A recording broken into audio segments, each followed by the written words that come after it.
ကောက်တဲ့ထမလာပဲတကယ်ဆိုရင်ကိုချွတ်တဲ့ပြောပြီးသားပါပြီးခဲ့တဲ့နေ့ကလုံးမြောက်တော့တွေ့ရှောက်သွားဖို့စိတ်ကူးထားပါ မနေ့စောစောဈေးလာဝဲတဲ့တော့ကြီးကတောင်းကြီးကိုခေါင်းပေါ်မှာရွက်ပြီးတော့ဒါကြီးကဘာကြီးလဲဒါကြီးကဘာကြီးလဲအမလေးမသားရှက်တဲ့ဘယ်လိုတင်ကောင်းမလဲမပင်မပန်းမနဲ့တည်လို့ရတဲ့နည်းရှိတယ်အဖေကပြောဘူးတဲ့အိတ်ဆေးတွေအများကြီးတော့တည်ရတယ်တဲ့ငါအဖေမနေ့ကဝယ်ခိုင်းတဲ့အိတ်ဆေးတွေအများကြီးရှိတယ်အဲ့ဒါလေးတောက်ပြီးတည်လိုက်မယ်ဘယ်သူမှလာမဆွဲနဲ့ဘယ်သူမှလည်းလာမဆွဲဘူးတောက်လိုက်တော့မယ်နော်လာဆွဲရင်ဆွဲကြသူတို့ကလည်းသူများသားသမီးတင်ပါအောင်ရည်ပဲရည်နေတယ်တောက်လိုက်တော့မယ်တင်းနေသုံးစလုံးမလာမဆွဲရင်ငါတေးပြီးသားမအခုလာရင်လာလိုက်နော်တေးနေတေးအမလေးဘလူးမလေးလာမဆွဲဘူးတောက်လိုက်တော့မယ်စိတ်ညစ်လို့ဘာဖြစ်လို့စိတ်နေတာတော့အမေကငါ့ကိုအိမ်မောနေနှင်ချလိုက်တယ်မင်းအမေက အမေကအိမ်မောနေနှင်ချလိုက်တယ်အမေက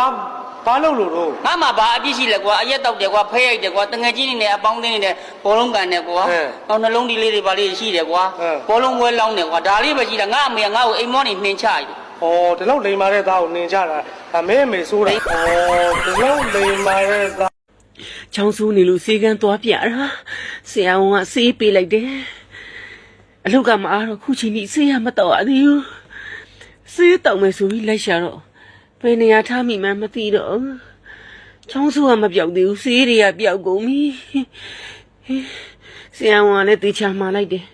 ပျောက်သွားရင်ပြန်မလာနဲ့တော့တဲ့နောက်ဆေးကန်းထပ်ပြအောင်လဲစောက်ဆံမရှိတော့ဘူးအေးချောင်းလေးကိုချစ်လိုက်တာဟဲ့ဘုရားပေါ်တက်ပြီးတော့ဖျောင်းတိုင်9တိုင်သူပဲမိပူဇော်ခဲ့တာမီးမှုတ်ပြီးခိုးလာတာ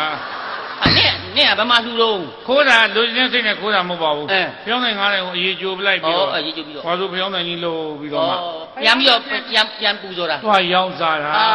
ဘယ်မှာလှူတော့ရောင်းရတဲ့ပစံကြတော့မှအလူကံဘုံထဲကိုထည့်တာမွေးငါဝယ်စားတာမွေးငါစားပြီးတော့မှဘုရားပေါ်တဲပြီး3ဘတ်အာယုံပြူတာခဏတည်းလိုက်ခိုးတာတတိထားအလကားပြောတာပါဘုရားပေါ်မှာ3ဘတ်အာယုံပြူတာအာယုံပြူပြီးအရှိပဲပစ္စယံနေပြီးဆင်းလာဆောင်းသားနေဆင်းအလေပစ္စယံလည်းရောက်တော့ရေဥစဉ်လေးဗျာရိုင်းနေတာပြုတ်ရင်မဲ့လူမရှိဘူးစိတ်မကောင်းတာနဲ့ပဲပြုတ်ရင်ရတယ်ပေါ့တွန်းလဲပြစ်ခဲ့တာအသက်ပြန်ဆုံးမှာပေါ့ဟုတ်တယ်လေနောက်လူလာလဲပြင်မဲ့လူမှမရှိပဲနဲ့တွန်းလဲတာအေးရောပြင်ခဲ့ရတယ်ရေတံဘူးတွေဒီလောက်ပေါ်နေတာကွာလူနဲ့ပတ်သက်လို့